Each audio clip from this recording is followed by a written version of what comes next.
Racing isn't easy, but experiencing it is. iRacing puts you in the driver's seat with the industry's leading sim racing game.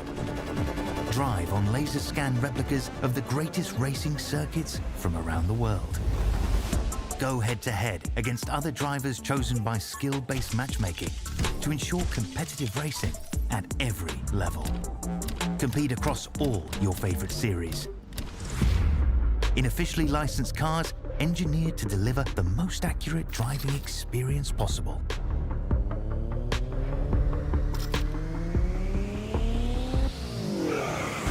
Join a race or host your own with players from across the globe. Race against the computer or in a league with friends. Feel the thrill behind the wheel. Visit iRacing.com.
Good evening, good morning, good afternoon, ladies and gentlemen, and welcome back to the fabulous Season 25 V8 Veterans brought to you by Racekraft Simulations. It's a split 2 action here this evening for round 3 of the season. I'm jumping a week ahead apparently. As we come in to Watkins Glen this evening, it is going to be a massive night of racing once again.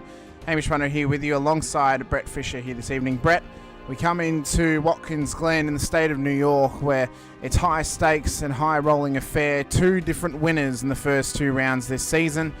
And history's shown in Gen 3 that this is the championship making round of the season. Round 3. All 3 of our champions in Gen 3 cars from Season 22, 23 and 24 won the round 3 race in their respective championship winning seasons. So, not to call the cart before the horse, Brett, but whoever wins tonight is going to win the championship at the end of the season. Oh, you've called it, Hamish. It can't change now. It's going to happen. Can't change. It cannot change at all. But, you know, what we're going to be able to see tonight, of course, is a fantastic racing circuit. 200 Ks, 37 laps of racing around here. And it is actually a racing circuit that is quite difficult. It's a difficult circuit in the supercar, running the full layout this time comparatively to the Cup circuit last time we were here. So we come in to race around the full boot with the Lamore chicane, also known as the bus stop. It's going to be a tough test. It's going to be a tough test for these drivers, and it's going to be one in which, you know, they would have had to use their week's worth of preparation. It is a track that they'd have plenty of laps around, whether they run officials and they run the 6 hours of the Glen, or they run supercars officials here. It is a mainstay of the officials. It is within nearly every single racing series each season, so it's one that they should have plenty of laps around across the journey here on iRacing. Looking at the current points as it stands, Alex Kiddis leads the championship into tonight's event, ahead of Matt Scholes by 8 points at the moment. Trent Allen in P3, Craig Friend, Bretton O'Brien, they're all on equal points. Trent Allen, Craig Friend, Bretton O'Brien, 2 of those are our race winners this season, Trent Allen and Bretton O'Brien. Craig Friend yet to take a win, but he's on equal points with them at the moment. Dan Crosby on 318 points in P6. Damien Fisher on 316 points.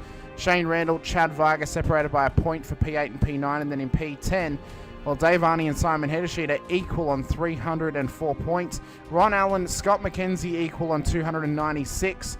And we've got Brett Horsell, Scott Weston, Mick Clifton on 278. Brett Taylor on 276. Tim Mulford on 275. Michael Jones on 273. They're all separated by 5 points in between them. Then we've got Michael Quain, makes up the top 20 in the championship at this stage as well. So it's a close championship race already. Drop rounds have not been counted, of course, because only 2 rounds into it. Have a look how many drivers are on the same points. I mean, that goes to show you. Oh, after 2 rounds, we are already seeing excitement build in this series. Unbelievable. I am so pumped. Yeah, I'm pumped as well, because this is already super, super close at the start of this season. You have a feeling it's going to remain close as well. Of course, 2 separate winners in the first 2 rounds. We could go 3 from 3. We saw it last season when we went, we went 7 from 7 in the first 7 rounds. Oh, sorry, no, it was 6 from 6 in the first 6 rounds. It was record-breaking last season. If we get to 7 this season, Brett, I may have to just hand in my card for statistics. I don't know, because that would be wild if we were to go 7 rounds in a row with a different race winner, but I digress. It'd be crazy. It'd be absolutely crazy. But as we come into tonight, let's have a quick look at our racing circuit here. Watkins Glen International, of course, I mentioned, known famously for the NASCAR Cup circuit for the last 20 years, as well as Indy cars driven here, and as well as the IMSA series and the Michelin Pilot Challenge on the weekend of the 6 hours of the Glen as well. It happened earlier this year, back in June, July time. As we come our way in, it's a former street circuit, now a permanent race course, similarly to Phillip Island, so it has the characteristics of both street course sections as well as permanent race course sections too. And as we have a good look at this place, of course, it was opened back in 1956. This particular layout's been used ever since 1992. It's just surpassed its 30-year anniversary a few years ago. 5.5 Ks, 3.4 miles in the old language, 11 turns. It all starts in the main straight and the run down towards the 90 at turn 1, which is a tightening corner, a corner in which you can wide berth a little bit on the exit, but drivers are going to have to throw some caution to the wind down there if they hope to make a move, Brett. It's not going to be an easy pass for a move. They're going to have to earn it all throughout the piece. It says the 90, but I beg to differ. I reckon that's past 90. I think so. Maybe 95 degrees, possibly. Something like that. They've got that wrong, I reckon. But it is it is. You get a fair bit of speed up before you have to, try and get the car turned right. You get a lot of camber towards the inside of the apex, but that doesn't sort of help out a lot. So yeah, it's going to be pretty hot there tonight. We'll see what happens. Well, as they run it through 1, you then want to try and hold it as wide as possible on the ripple strip to then get a good run up through turn 2 and then through the S's at 3 and 4 up the hill. We've seen a lot of chaos up here through the years. This could be a section the driver's going to have to be careful of. I've actually gotten the wrong track map tonight. I've got the classic boot, not the correct one, so I do apologise. The run up from 4, the run up from 4 then goes up to inner loop, which is the bus stop chicane, which you can see in red as on the alternate layout. But yeah, we'll be running through the bus stop this evening, not across the inner loop as we did last time. Watch out for those new 3D curbs. Yep, that is a big point actually. This is a brand new scan of Watkins Glen. It's updated with curbs, updated with some new patches of grass as well. It has got some different characteristics than we previously may have thought of throughout the seasons of racing here. Then it's the run down through outer loop and down towards chute at what I like to call the laces of the boot. And then it's the run up towards the toe and then down towards the heel at 8. The danger section in all of that obviously is the inner loop at the bus stop and the laces at turn 6. Those two sections are going to be tough. The heel's going to be tough as well. But you get to turn 9 on this track map in particular, Brett, and you catch the bump on the exit of the corner and all hell can break loose. It's a tough corner. 90 is a really, really tough corner. There was a couple of sections that I actually had trouble just sort of dealing with, and that was one. 9 was one of them. It's really hard to sort of get the car on the right line, get at apex, and get back on the gas. And you can see a lot of guys mucking it up just a little bit. I was one of those. Yeah. And then some guys just really nailing it too. Well, we then run it up through turn 10. It does allow for a wide berth as well, just like turn 1, and then up through turn 11. The dangerous spot for me in that last sector is turn 11, Brett. The fact that the pit entry is right on the apex of the corner. We've often seen drivers light it up on the exit of 11 and actually then cut across the entry to pit lane, causing all sorts of dramas for those who may be coming into pit road. So that will be a section for us to keep an eye on here this evening, and that'll be a section for drivers to be careful of as well. As we head out, though, of the track info, we come into beautiful sunny conditions here in Watkins Glen as drivers are out on track at the moment, just getting themselves prepared for what's to come here this evening. Brent O'Brien, of course, our round 1 winner out at Bathurst. I am losing all my marbles, Brett. I feel like I'm back in grade 3 and I'm just dropping them all. You almost sound like me. I know. Back at Phillip Island, just doing a practice start for himself here on the exit of pit lane to get himself worked up. He'll miss this week, unfortunately, due to work commitments at the island, ironically setting up for the Grand Prix, so we look forward to seeing him back in a few weeks' time. Trent Allen's currently in pit lane, our winner from last time out at Bathurst, in very dominant fashion, mind you. And then this guy, Craig Friend, equal on points with both of them, yet to take a race win this season, Brett. Could we call him the Mr. Consistent at this point? The fact that he has matched them for points, but he's yet to take a race win. Yeah, well, that's what it's all about, isn't it? Consistency. If you can put the car right where you need to do consistently and minimise your mistakes, minimise your errors, you're going to go well throughout the championship. And you do that all the way through the series, and you'll be laughing at the end of the day. You will indeed. So we'll see, though, how they go towards racing conditions. 200 Ks, as we mentioned, 37 laps here this evening. 2 compulsory stops across the piece tonight. So drivers will have to traverse through pit lane. They have got 100% tank capacity to refill to. They are starting, though, with 70% of the fuel limit. So they're down at 50, they're starting at 50 litres, for the fuel limit start here tonight. It does open up the fuel strategy a little bit across the race. It does mean that drivers could do one stop and get home, but they will be disqualified if they don't do their second CPS. So it does open it up a little bit, though. But it's roughly 110 litres that you need to get home, added to your 150 to your 50 litres at the start of the race. So roughly a 55 litre fill each stop will get you home, and you can balance that out pretty easily across the piece. Starting grid, though, for tonight's race will be as follows. Tim Mulford will start pole position for Phoenix Racing Team, ahead of the championship leader Alex Kiddis in P2. Simon Hedesheed, Steve Grumley on the second row of the grid. Jim Caparonis and Trent Allen then for our top 6. Dave Arney, Andrew Hoffman ahead of Damon Fisher and Matt Scholes for the top 10. Paul Burns, Mark Houghton for our top 12 as well. I do want to update, actually, Grumley was the one who was the corrected race winner at Phillip Island, if we recall, thanks to Brenton O'Brien getting a points penalty. So O'Brien was the winner on the day, but on the timesheets he was not. So that's just to correct myself on that little point.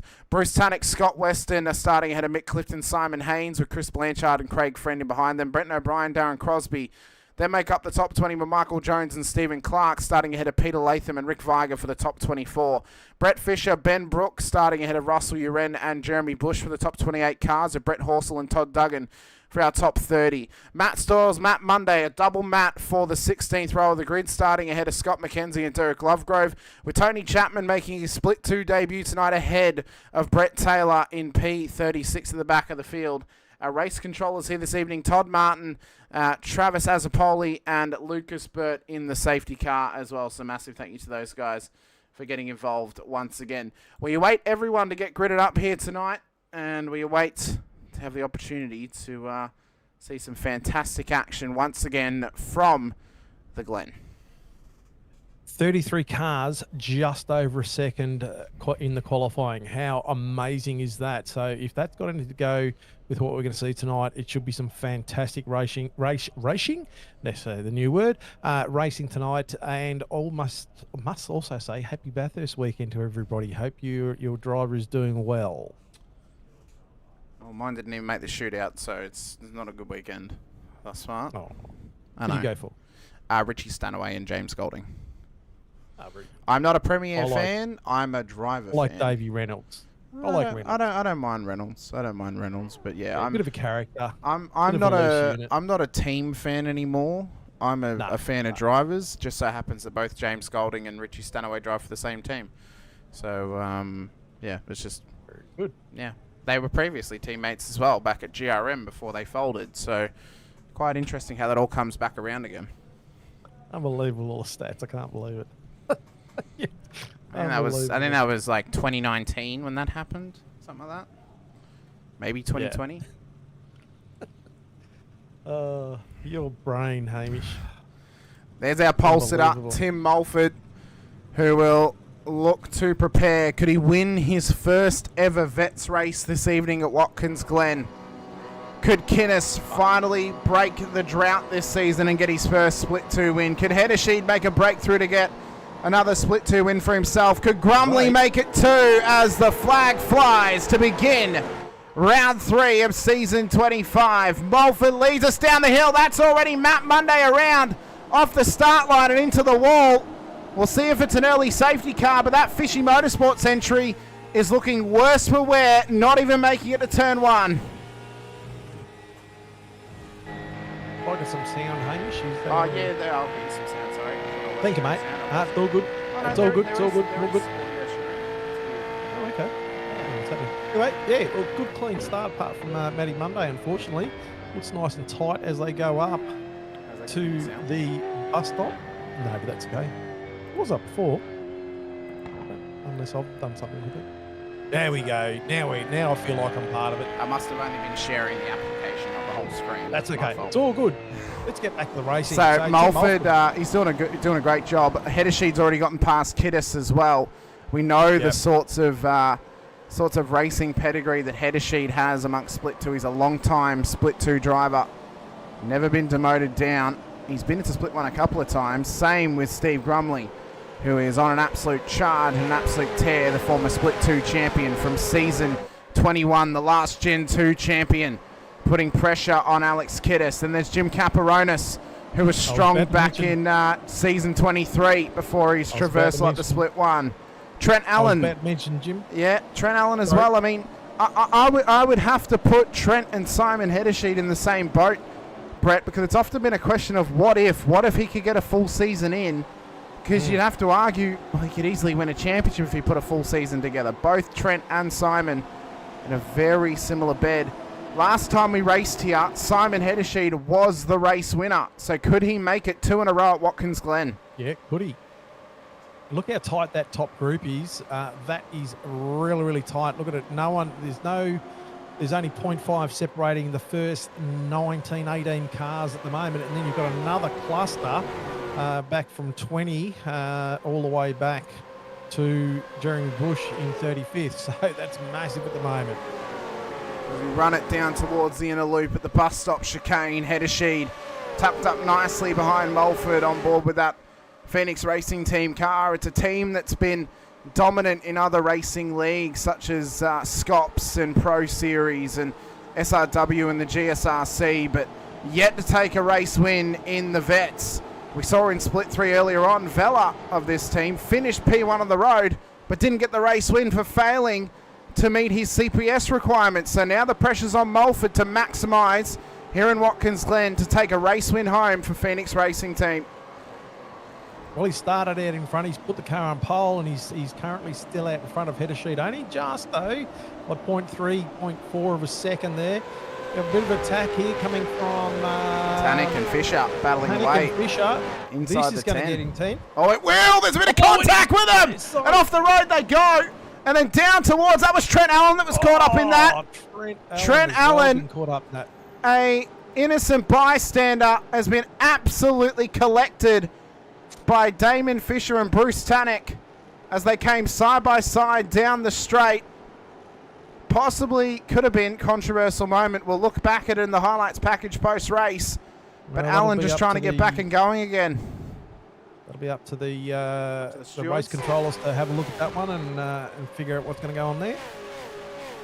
Lap 3 of 37. No safety cars called just yet. Fastest lap of the race for Tim Mulford. It's a 1:51.0. Right. So he is... Oh, is it a 9? Or was it a 0? It was a 0. 0.8. It's a, 0.08. no, it's a 0.079. There we go. So just off of a 150. He's the fastest man on track at the moment, and he's confident leading this race. We ride on board with him down towards the inner loop. Oh, look at that massive clutch in. He is saving. He is saving Wow. for his life right now. No, he's not driving the day. Clear that. I never cleared it from last week. That's my fault.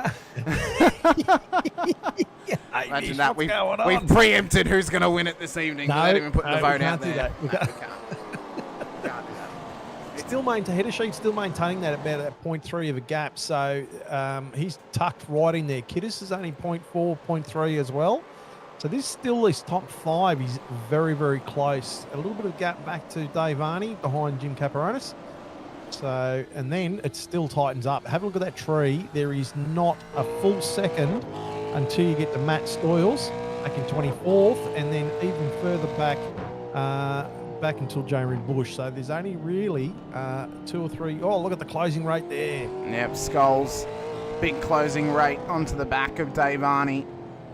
And a consistent night for Skulls tonight could see him close the gap up to Kiddis, but he's going to have to get past him if he hopes to close that gap before Algarve next week over at Portimao for round 4. So for Skulls, he's well within the hunt for the championship, but he's got to try and keep the consistency up and make sure that he gets some positive performances across the midpoint of the season, because that's often where we see drivers throw the championship away, as Simon Haynes is into pit lane. Yeah. And we can see that car this week. Oh, we can. He's fixed the spec map. Good job, Hainesy. Good to see. Done. Looks good. Yeah. Nice little blue So number. he was, I think he's just taken himself out of the train there a little bit to try and get a bit of undercut. Could be a smart He move. might have felt like he was being held up a little bit. Yeah, it could be a smart move. Now, he's not going to be able to maximise, obviously, on fresh tyres because, well, the tyres are only 4 laps old, but what he will maximise on is the fact he's now in clean air. He can stay out of trouble, and he can stay out of the train, which can be held up from battling. So he could make some natural progression here by the fact of being in that clean air and not having his time held up, where other drivers, definitely. such as Friend or Clifton or Houghton or Hoffman or Burns, You can go all the way down that. yeah, all of them could get held up because they're all within a battle pack, and being in that battle pack will drop you a lot of time, and it will drop you a significant disadvantage to other cars who may be pitting early. So he might have the tyre disadvantage at the end of the race, but one thing you'll have right now is the advantage to get track position, which can be so important at this place. It's one of the hardest circuits to pass because it's so easy to defend. It's easy to attack, but it's easy to defend. I mean, it's huge. It's a road train. It's a road train of cars. I mean, from Jim Caparonis all the way back to Derek Lovegrove, each car is within a second of each other. Yeah. That's how close it is. And I'll tell you now, on track, you felt the intensity raise up. Like it was pretty intense on track. I think the thing is that the split has closed up the gap in times, and so it's just going to get, the racing's just going to get better and better and closer. So you've just got to minimise those mistakes. Dave Arney just going the fastest lap there. Yep, first 150. Yeah, 150.959. So nice time by Dave. He's flying. So WKMP pulling out their strategy now. Russell Uren is now in too. So I'd say he's coming to try and come out just ahead of or behind Hainesy for them to work together for the next portion of this race. We'll watch if Blanchard follows them as well to make it a little three-pack of WKMP machines to work together throughout this race. But Blanchard is being defended like, well, really quite aggressively, actually, we must be said. It was very aggressive from Tanek to defend like that, especially on lap 5. And you'd have to argue, could Tanek maybe be driving right now, not looking able to pass the visor? I mean, he's already been involved in an incident in this race. There could be some frustration involved. Have to wonder if there may be a little bit of red mist on the inner of the mag and turbo entry. Definitely could be. I mean, he's out of position where he was where he qualified and things like that. So he'd be wanting to get up a bit higher. Bit of action happening in the background there too. Looks like is that Duggan? Duggan and Stoyles and Tim. So Tim would also be in that same boat. He'd be wanting to get back up, trying to push forward, get closer at the top end of the field. So Trent has really lost out. Yeah, he's from lost where out. He started. Lost out massively. He'd be keen to sort of get back further up. I wonder if he would have benefited from pitting the lap that he was taken out. Come in, get some clean air. Yeah, maybe. On. But I mean, the other thing too is you don't know what your car is doing. You might, you know what I mean? Kiddis in pit lane. You don't. You need to figure out what your car's doing, whether it's been damaged, and whether you need to pull out a fast repair. Because you said, what a waste of time is if you come into pits, don't do your fast repair, and there's enough damage to sort of not have a faster car, so to speak. So. Almost like we called it into action. Blanchard's also in, so all three WKMP cars are now coming to pit lane. Damon Fisher's been in. He's also set the fastest lap of the race spread, a 150.89 now that he's all on his lonesome. Nice. So we'll see if this can help him gain anything back from that incident with Bruce Tanek, and if he can find his way further up the field than what he was. He was in the top 10. You have to argue right now, if he finishes outside the top 10 after that moment, that's a rather disappointing night for him here at Watkins Glen. Yeah, because he was quick. I mean, he was quick enough to get into P9, and he has been quick. And it's just one of those things that's unfortunate. But, race control sorted out. Is that Houghton behind Hoffman? No, we were looking at Mulford at the moment. Here's Houghton here, just in behind Hoffy at this stage. Yeah. Trying to chase down further. Here we are. Scholes on Arnie, sorry. Yeah. And Caperonis wants to try and get past Grumley if he can. Here comes Scholes on the inside. Good move there on Arnie. Arnie left him plenty of space. Smart racing here from Dave. Not over-defending, just trying to take the position back if he can, but not pushing too hard for it. He knows it's early in this race. He knows that Scholes is, there's no other better word for it. He's an absolute weapon in terms of supercars drivers in Split 2 history, and he's back in form this season. He knows that Scholes is fast. Arnie may be at his pace, but at this stage of the race, smarter choice just to let him go and follow him along and see if you can battle with him later. Just looking at Trent Allen as well. I mean, he's closing that gap on spoils as we've got Tanek and Viger in. Rick? So there's Trent Allen trying to chase down Peter Latham, who's hot on the heels of Matt Stoyles. Peter Latham's just got past him, so I don't know whether he's had a bit of a thing coming out of the last turn there.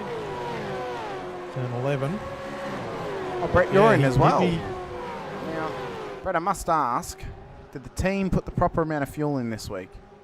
Yes, they did. Very good. They did. And it was a definite decision because I was in this pack here, and I made the choice to take myself out because I felt like I was being held up a bit in this pack. So again, good choice. Trying to do the undercut. It's a good, smart decision. Now, the maximum amount of time drivers could get to a course was lap 11 in this race on the first tank. Now, if there was a safety car early on, you can make it to lap 12, but it's not looking like it's going to happen here this evening for the first stint of the race at least. He's looking quite racy here too. Like he's having a good go at Stoyles here. Trent obviously would want to get past, but he obviously can see that Pete's keeping at pace with Stoyles at the moment.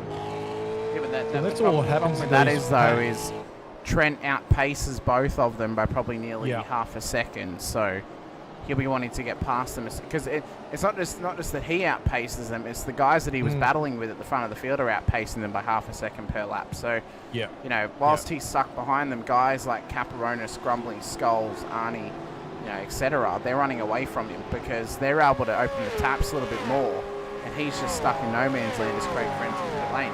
If you're Trent Allen at this stage, you've got to come in. You've got to get into pit lane, and you've got to get out of this battle train because there's no. He's coming in now. Yeah, here he comes. There was that's a smart move. Yeah, there was no way he was ever going to gain anything stuck in that train. Better to come in, try and get some clean air, and then push on for a bit because that's the only way he's ever going to make back up the time. Yeah.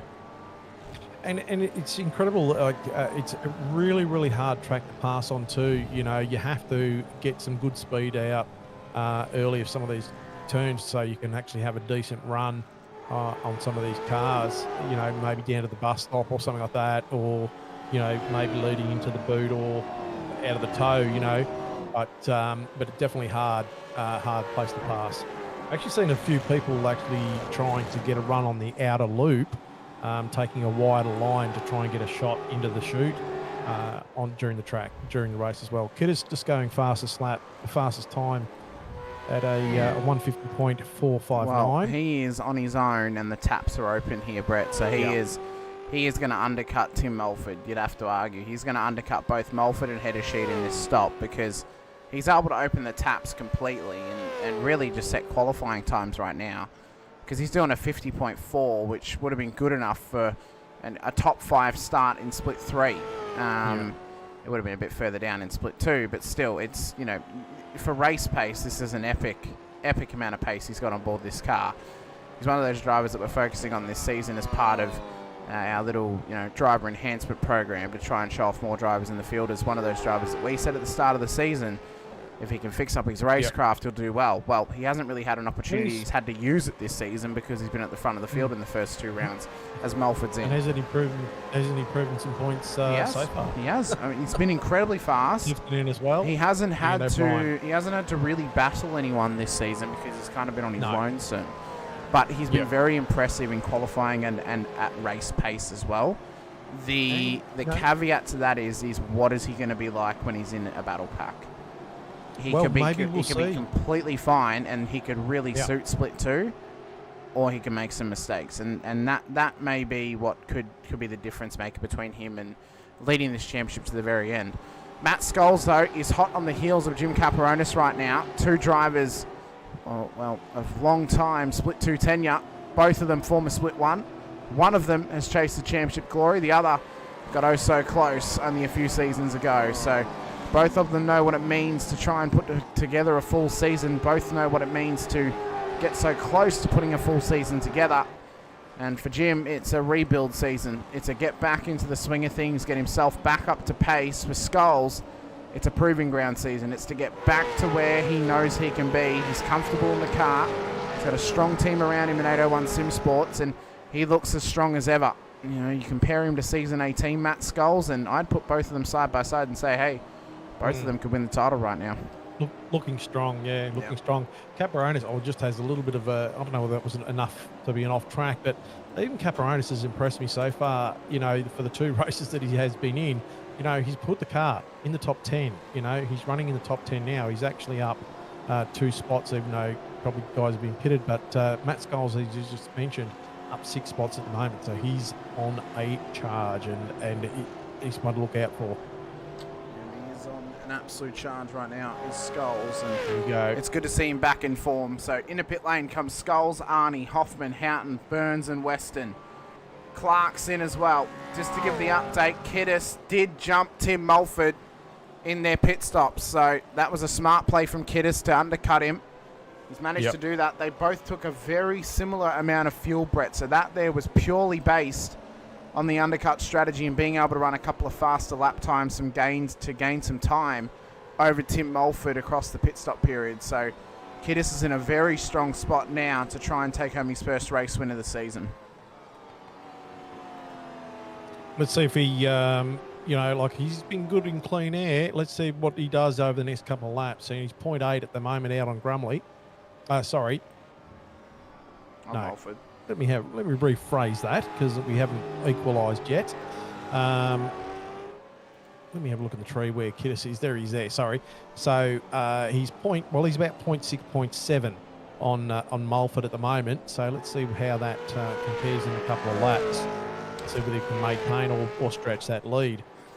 So head of sheet out in front. Grumley is about 0.8 behind. Caperonis is about 1.7 behind there as well. And then Darren Crosby, a little world of his own, about 8.4 seconds back. But we are well within pit stop period at the moment, so the field has been contaminated just slightly in how everyone's been spread out. They will come back together again later in the race, I assure you. Trent Allen, new fastest lap, 150.29 for the AITT Revolution E-Racing driver. That is ridiculous. He's driving angry. He's driving very angry. For the man that won Bathurst last week, he is a man on a mission. Now, unfortunately for him, well, actually, maybe not so unfortunately. He took a longer pit stop, 10 seconds longer than Matt Stoyles, and he's still come out of pit lane behind him. But the important part here is, Brett, he's only 7 seconds off the back of Matthew. He is chasing him down and gaining time with more fuel in the car. This could be a strategy that gets him back up into the top 10 if it plays out for him. But we'll see if the game plan is going to work. It is bold. It is possibly beautiful if you enjoy late afternoon television. I know it's the age demographic. Wow. Yeah, and look, I think this is what happens with these, 50 litre starting fuel with a full tank capacity. It's going to mix up the strategies a bit. It's opened up that window, so we are going to see the cars split open, the packs split open a bit, but they will come back together, and it should be interesting once that starts to happen. So as we traverse through, there's still a couple of cars yet to come through pit lane, so we'll show the pit times once they do come through the pit stops in a few laps time. Well, actually it should be this lap. I'd assume Grumley, Caperonis, Brook, Horsell and Bush have gone to their ends meet in terms of when they can pit. Mulford is hot on the heels of Alex Kiddis, and he is all over him like a wet rag. He's not willing to give him anything. Little dab of brake through turn 5 for Kiddis. Just trying to settle the car back in, get the front end tightened up and turned in. We'll see if he does it in mid-corner. He's trail braking through here. No dab of brake mid-corner from him, though. But that's interesting. Tim Mulford's closed that gap in a lap and a half. He's closed 6.6 of a second. So Tim Mulford is quick. He's very, very quick. He's passionate about his racing. He loves this racing circuit as well. And you can see that here this is the proof in the pudding that he has got the pace to win a race here tonight. We said he was one of our drivers at the start of the season as a part of that straight flush group, including Mick Clifton, Shane Randall, Andrew Hoffman, and Damon Fisher, of drivers who Caperonis, so they're all in. They're all in at the end of the fuel tank window at the end of lap 11. He's in amongst that straight flush group of drivers who maybe yet to take their first race win, or who haven't had a race win in a little while. And if they could get one this season, it would reignite their ego, would reignite their passion, and maybe reignite a championship hunt for them as well.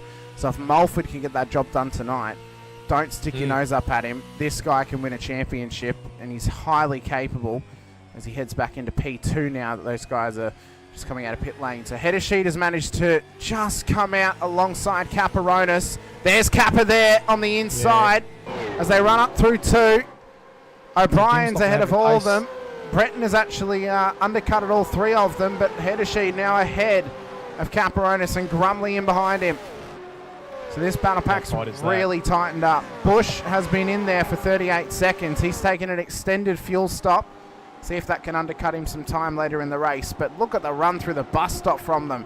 Hopping curbs like a pole vaulter hops over a pole.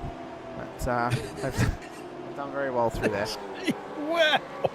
That was brilliant, Hamish. Fantastic analysis from myself. There's the pit times as well, so you can compare the stop times to drivers. You do the mental maths, you figure out, well, if this person did a 3 second slower pit stop than the other car, they're going to gain 3 seconds on the next stop, and then vice versa. If they were 3 seconds faster, well, they're going to have to give up that 3 seconds in the pit stop as well. Nice. Coming through the bus stop, I enjoyed coming through the bus stop with this new update. It was actually, you could attack it quite well. And it wasn't, I didn't cop any off tracks or anything like that for it, but I enjoyed going to the bus stop. Previously, I felt a little bit sketched coming through it. And I was going to say, with Tim Mulford behind Kiddis, do you fuel save? Do you sort of go, okay, I know I'm a little bit quicker at this point or wherever it is, and just tuck yourself in there? Maybe try and fuel save a little bit. Or I think if you're Mulford, if you can hang with him while fuel saving, you're fuel saving every day of the week. Because it's going to gain you time in the pit stop, and that's what ultimately now Mulford can win this race from the pit lane, and that's what he needs to do. So he needs to hang right behind Alex Kiddis, hang with him on pace, but save fuel at the same time. And Phoenix have been known as a great fuel saving team. You know, Rehan Leonage is one of the better young drivers out there. Of course, he's a maximum fuel saver. So Mulford's surrounded by good fuel savers out there. You know, if you watch Split 3, Steve Vella saved so much fuel he only did one stop. But that was because he filled the car. Sorry, Steve. But it's interesting you say. So see Tim Mulford now. You know, like he's 0.8 off the back of Kiddis. You know, is he gone into that zone, or does he want? Would he prefer to have been up a tiny little bit closer? I have a. Who was that just went straight on? Sorry, at the bus stop. That's Ben Brook. Ben Brook has got big. Has he got big damage on the front of that car? No, he's okay. I think he just locked it up. He's all right. Yeah. So the Frogleaf Juice Racing entry, just straight lining the bus stop there. He somehow came out of it unscathed. I was very lucky for him. Could have been a hell of a lot worse, but it's dropped him a heap of spots. Not only to Simon a couple Haynes, of drivers, but yourself as well. This pack here is pretty hot at the moment. Haynes right on the back of Hoffman. This was a pretty intense pack. We can see it's intensifying. It's got Andrew Hoffman at the front of it. Simon Haynes is putting all sorts of pressure onto the back of the SCR machine as they run it down towards the end of the boot section to return back to the Cup circuit. Hoffy, though, I mean, look there, but he's back out. I must say, Brett, Hoffy yet to have that breakout performance this season. Yeah, I thought coming off of the end of last season, I thought we were going to see a resurgence from Hoffy at this point. Now, I know it's early in the race. There's plenty of time to go. But I just think... You almost want to see him back in the top 10. Because that's what I thought was going to happen this season. I just think that it's the level of every driver has stepped up. Yeah. And the times have got so much closer. Any small mistake or anything like that is exacerbated so much because everyone's so closer. Yeah, and I think, you know, if we look back a couple of seasons ago, that's what happened to Hoffy probably a good 5 or 6 seasons ago. Every driver found some pace, and he kind of dropped back a little bit, and I'm fearful that that's going to happen again for him. So I hope for his sake, this is just a little early bump in the road, and he can get past it quite easily. Well, he's qualified well. You know, is it just his? Is it? I don't know. I mean, I think he qualified really well, but he's dropped spots tonight already. Yeah.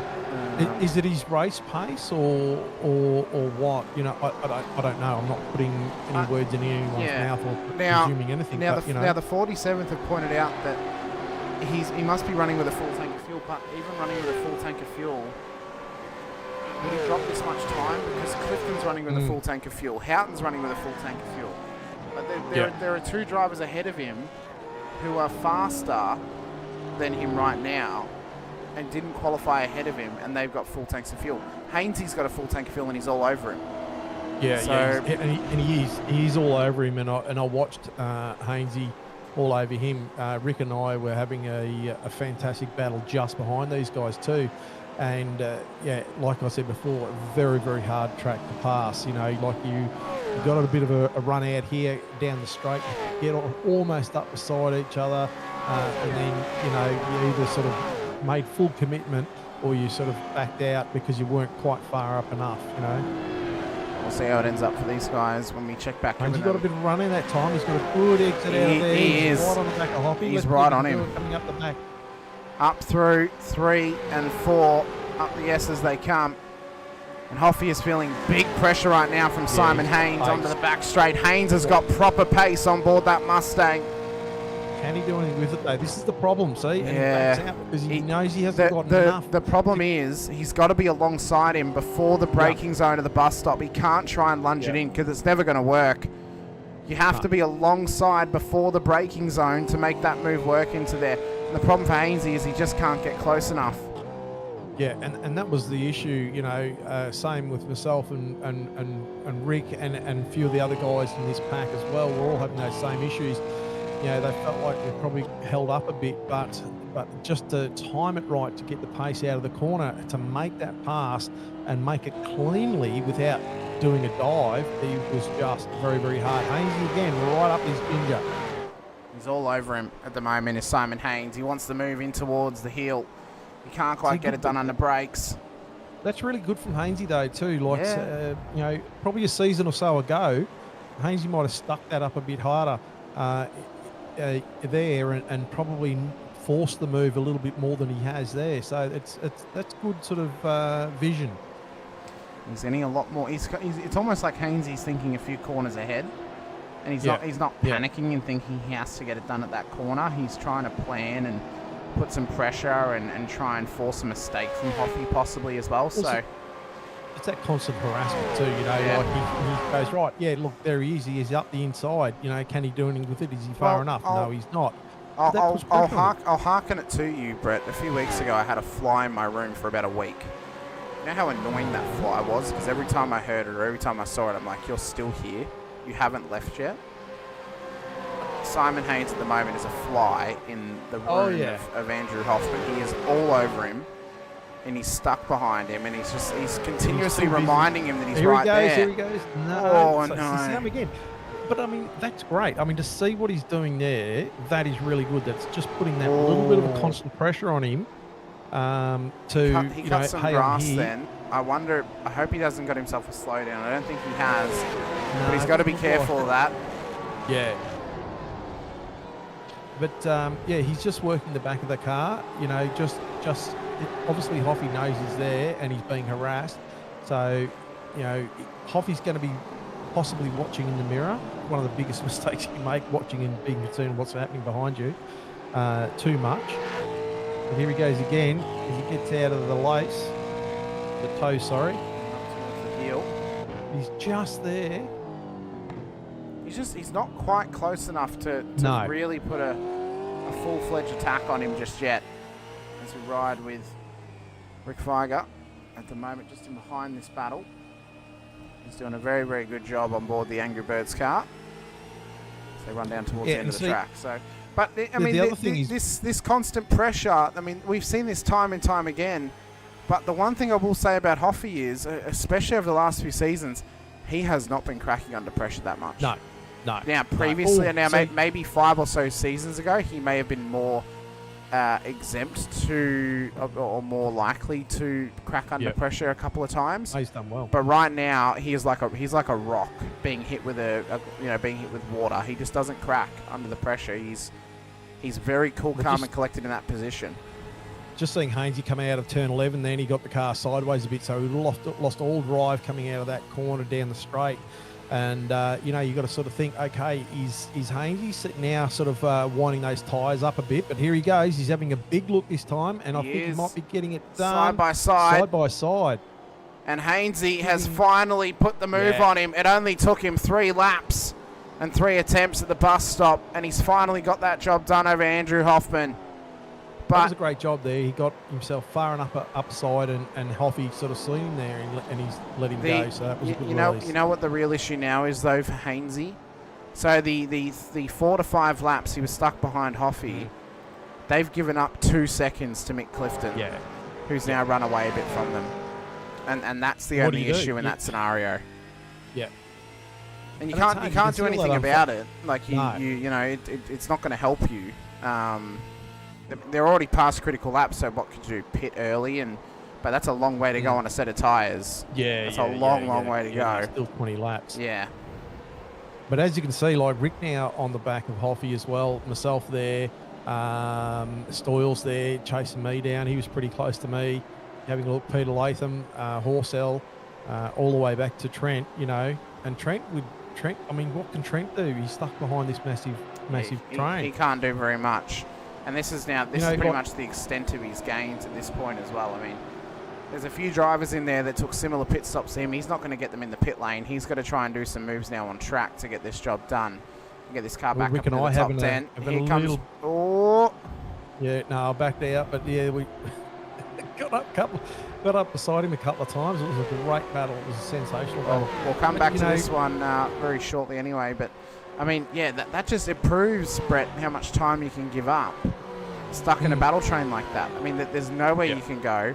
This car, unfortunately, unlike the Gen 2 car, you cannot easily make moves, you know, at pace, we'll say, is right on board with Alex Kiddis there. We see some of the suspension movements running it up through the toe. Yeah, the issue is as soon as you pull out of the draft, it's like hitting a brick wall. You can't get past. And unless you have a run, unless you have a run out of a corner which gets you to top speed faster than the other car, you're never going to do it. And that's one of the biggest issues. I haven't. Do they side draft these? They can. Or Well, not? they You do get a in little bit they out do of in it. real life. They Yeah. side draft them in real life. So is that maybe the tactic that drivers need to start using, is trying to side draft and bumping doors with drivers to get their cars further up? I mean, then you get into the It's a scenario tough of, well, one. do you bump doors too much and then cause an accident? You know, that's the...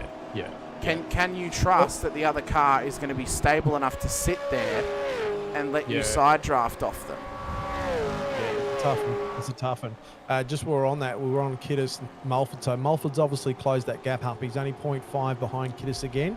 So he nearly dropped back to a second, but he's closed that gap. So that's worked really well for him. So I'd say he'd be just in conserve fuel save mode. I'd say so. And then coming back to O'Brien, Heddersheed and Caparonis. Great little battle here. They're not far away from each other. No, they're not. They are battling away tooth and nail for position. We're at the halfway point of this race. Lap 19 of 37. Alex Kiddis leads the way to Tim Mulford, Brenton O'Brien, Simon Heddersheed, Jim Caparonis in the top 5. Steve Grumley, Craig Fred, Matt Scholes, Dave Arney and Paul Burns currently inside of the top 10. We're going to take this opportunity to go for a quick ad break. We'll keep an eye on this top 10 battle for this stage. Don't go anywhere. Fabulous season 25 of the Racecraft V8 Veterans continues soon with a split 2 action of round 3 here at Watkins Glen. But until very soon, enjoy these messages from Racecraft.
Welcome back into the Racecraft Simulations V8 Veterans Split 2 action of Season 25, Round 3 from Watkins Glen. Brett O'Brien coming into pit lane at this stage. If you're just joining us for the first time here this evening, it is Alex Kiddis who leads the way to Tim Mulford in behind throughout this race to this point. We have had the 3 lead changes. We're on lap 21 of 37. Alex Kiddis is the current leader.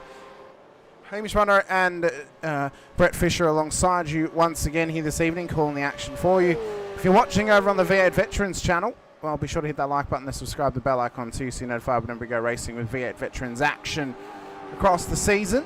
You'll catch the Split 4, Split 3 and Split 2 action right here. Go check out Südspeed TV to see the live Split 1 action on the Thursday nights at 8:30 p.m. Australian Eastern Daylight Savings Time. If you're watching over on Infinity Broadcasting, hit the like button and subscribe to the bell icon too, so you're notified for the Split 2 V8 Veterans action, as well as the IRWC Rodknock Cup on Friday evenings and the VRS Porsche Cup Series on Monday nights as well. Brett, we're past the halfway point of this race. We've gone green the whole way. Kiddis leads the race at the moment, but Mulford is right there behind him. I suspect he may be saving some fuel because he's not really putting much pressure on Kiddis at the moment, but Kiddis is not running away either. And we've also had a whole plethora of cars come in to take their second stops as well, so that'll start and even the playing field out. But yeah, Tim Mulford, he looks like he's just managing a lot of things at the moment. He closes that gap up every now and again. He was up to about 0.4, 0.5, and now he's back out to about 0.8. So, is he just biding his time, Now that we are past halfway, but let's check out how our debutant Tony Chapman is doing here this evening. Unfortunately for Tony, he's only done his 1 pit stop here at this stage, and he'll look to be corrected back into last place post the pit stops in this one. He's just really struggling out there for pace at the moment. We'll see how he does though across the season, and whether he's strong enough to remain in Split 2 for season 26, but opportunity for him to obviously just get some laps under his belt. It's only his first race here in the league. Doesn't want to make a hero of himself obviously too early. Just wants to settle in for a solid season ahead. Definitely. As we see more cars coming, Scholes, Burns and Blanchard in pits, as well as Mulford's in as well. Yeah, Mulford's in. I suspect a bit of an undercut possibly to come here from Mulford. Save some fuel in behind Kiddis. He'll use the fresh tyres to try and chase him down. Mulford will be hoping for clear track now, Brett. He'll be hoping to kind of just flip the script on Alex a little bit, do what Alex did to him in the first stint. He'll come out just behind or just ahead of Jeremy Bush. Oh, that's worked out perfectly for him. Just ahead of Bush and Fisher, and he's only in behind Matt Monday, so he's got one car to get past before he's got clear road ahead of him. This has worked out brilliantly for Tim Mulford, so he'll get some toe off of Monday. He'll have a lap to warm up his tyres. I doubt that Bush or Fisher are going to put too much pressure on him because they know that he's not their fight. They'll just tuck him behind and they'll wait. They've got a pit stop to do just yet. May even let him just drag them forward a little bit here and catch up to Monday. Exactly. Yeah, got to have your smarts about you, don't you? Like you know who you're racing with, know who you're racing around, and make it work for you, not against you.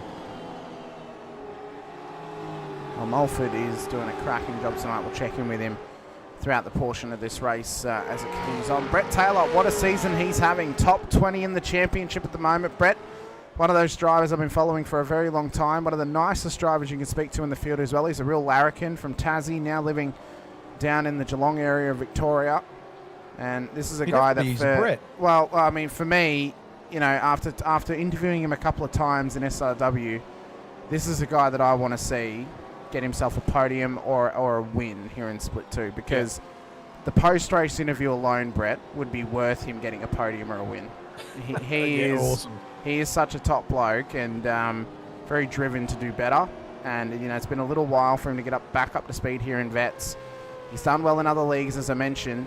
EWT though, starting to get back into their own now. They're just, I think, as a team, probably waiting to take that next step. It was, you look at both EWT, previously EWR, and then you look at Accelerate as well. Obviously, they're both the teams that broke away when Taipan dissolved, and that was the two split. It was kind of a splitting of the Phoenix, from the ashes of Phoenix Rises. Well, two of them rose in that sense. Out of the two teams, we'd have to argue that XSR are probably the more successful team out of the two. But in saying that, these guys are getting better and better each season. Craig Healy's improving. Scott Weston's improving. And just maybe getting some new blood into the team and getting some new blood into the environment of the team could help them take that next step and really push forward. Yeah, definitely. You know, and I think there's a lot to say with the teammates and things like that as well.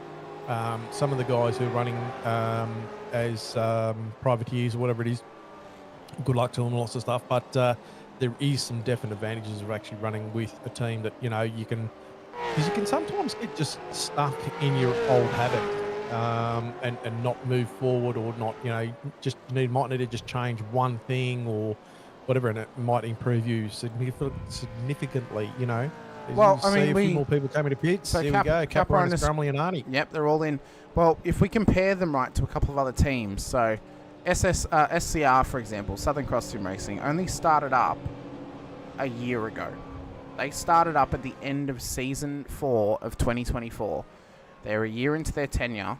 They've already had 2 drivers in Split 1 in that year. They've grown immensely with the amount of drivers they have in the team. Yes, there's been a couple of hiccups here and there. But right now, in terms of driver base and the amount of drivers they have, they're one of the strongest teams in the whole field. Just based on how many drivers they have in the team. And the more drivers you have in the team, and I often believe it's quality over quantity, of course. They all dropped at the same time. They all did. Caperonis comes out. They all did. Caperonis has jumped both Grumley and Arnie in that pit stop. Craig Friend is going to drop him behind them. He's already taken his pit stop. He's going to get Grumley. Is he going to get Caperonis too? He's not. He's going to have to tuck in with them. He will. Can keep it there or not. This is going to be a tightening battle. A tightening battle between them. Brings right up on him now. He wants him. And he's got warm tyres as well. He's got warm tyres. So Caperonis can defend this all he wants. Oh my God, I thought there was going to be contact. I thought there was going to be contact. But, you know, it's the dying embers of the race. This is the point of the race where you defend like that, Brett. There's no point letting him go. You've only got 14 laps left of the race. There's no point saying, hey, he's got fresher tyres, I might as well let him through. Because you at least want to try and defend it, but Friend's not going to give him a choice. He's going to send it up the inside. Great move by Craig Friend. And now up another position. Nice and clean, very assertive. And now Friend will go on with this hopefully, because his nose ties up temperature. Tim's probably still trying to get that balance of his tyres. Oh, bit of a wiggle though from Friend off of the toe. Yeah. Could lose him a little bit of time here to Caperonis, who's looking to chase him down. Kiddis is in pit lane. Race leader's in. And I've just seen that Grumley locked it up down there, nearly made contact with Caperonis, but just didn't quite get there. So Kiddis in. He's aimed it for the pit exit. Houghton's in as well. Where is Mulford? He's just coming around turn 10 and up towards turn 11. Can Mulford undercut his way to the race lead? It was 23.2 seconds was his last pit stop. Kiddis is still in the box. He's still in the pit box as Alex Kiddis. It's past 22 seconds. It's a 25.66 in pit lane for Kiddis. He's lost the race lead to Tim Mulford. Is he going to lose P2 to Simon Heddersheed as he exits pit lane? There's Kiddis. He's only just going to have him. And it's probably helpful that Michael Jones is between them, who still needs another stop in this one. So Kiddis rejoins the circuit in P2. Heddersheed in P3. Skulls in P4. We're on lap 25 of 37. Things are starting to heat up now. Still got a couple of people going to pits. We've got Bush and Taylor exiting pit now. So yet to pit as well is Horsell, Lovegrove, Damon Fisher, Michael Jones inside of the top 10. Everyone else has taken their second stop inside of the top 10. In fact, they're the only cars on the whole circuit that need to do their second pit stops in this race. So once they come in, it'll resituate the whole field and will be proper order to the very end. So for Kiddis now, he has got 4.5 seconds to chase down Tim Mulford. And the one thing he can wish for right now, Brett, is that your brother gets that Mustang in pit lane or a safety car. Well, Damon would have to be getting fairly close, though. He would be. He pitted on lap 2, so he'd be running it fairly dry at this point. He would have very likely filled the car. and he's going to come out with less fuel, fresh tyres, so he'll be quick, but you wouldn't want to leave it too much longer. We'll see Horsell in pits, and here comes Damon now. Yeah, Damon's in now, so that's going to release Alex Kiddis, who's got 2.7 seconds up to Derek Lovegrove. Watch that disappear in about a moment's time. It's 2.7 seconds he can gain on Tim Mulford now that he's in fresh air. So we've got 12 laps to go at Watkins Glen, and it is a 3.8 second chase down for Alex Kiddis on Tim Mulford. Kiddis has got 3 lap fresher tyres. They've both got very similar amounts of fuel in the car, but the one thing you'd have to claim, Brett, that saved Tim Mulford was the fact that he was patient. He sat behind Kiddis for the midpoint of the race, and he saved at least a litres worth of fuel. Yeah. No, he's done well. He's played this race quite well. He probably saved, actually. It's 2.3 litres per second. It was 2 seconds faster, so he saved about a lap and a half worth of fuel sitting behind Kiddis. So that's paid off brilliantly for Tim Mulford. So he's just got over 11 laps to hold Kiddis out now. Now he's qualified P1. He's currently in P1. Can Tim do it? Can Tim take a win here and possibly look to a future of a championship, as we talked about earlier? Or can Kiddis come back and knock Tim off his little pedestal he's on at the moment? Well, you have to wonder if it's possible that he can do it. He's yet to take his first race win in Split 2. Not just this season, but, well, he's only ever been in Split 2 this season as Alex. But in the first 2 races, he's been on the podium. He get to take a race when he leads the championship at the moment. Tim Mulford, across his 3 seasons that he's been in Split 2, he's yet to take a race win. It was a rocky start for him early on as Lovegrove is in. So Kiddis is now released. 2.8 seconds is the gap between Kiddis and Mulford. Kiddis gained over a second that lap on Tim Mulford. Yeah, release the dog in you. Absolutely. Absolutely released. This is going to be great to see if this closes up. This is really going to be good to see. That's the gap. Jones as well. That is the gap between P1 and P2. Lurking in behind is P3 in Simon Hedesheed. Michael Jones is currently P3 on the road, but he needs a second CPS to get this car home. So he's not a factor at this stage. Matt Scholes, P4. Craig Friend corrected P5. When he gets to P5, it'll be 13 positions gained in this race. What a run from Craig Friend. Yeah, Craig Friend has done a fantastic job. On the outside, Hedesheed. What a send on Michael Jones. Down at the laces of the boot, and Hedesheed gets by him. Scholes wants to make it a 2-for-1. Can he make the move done here at the heel? Yeah, at the toe, he does so. So both drivers going together. Friend wants to get through as well. And in the span of a corner, Michael Jones has dropped 3 positions, and those tyres are screaming for him to come into pit lane. Yeah, if you ever wanted a sign, that's a sign. Yeah, that's probably about as well. That's a neon sign, isn't it? I know we have the Vegas neon sign as the logo this season. You couldn't have had it written out any brighter. Get in pit lane, get fresh tyres on board, because you've dropped 4 spots or 5 spots really in the span of one section of circuit. Grumbly and Arnie now Grumbly chasing just getting down. Sideways. Yeah. Yeah, Grumbly just getting sideways coming out of turn 9. I thought Tannick might have had a moment because he's battling here with Scott Weston.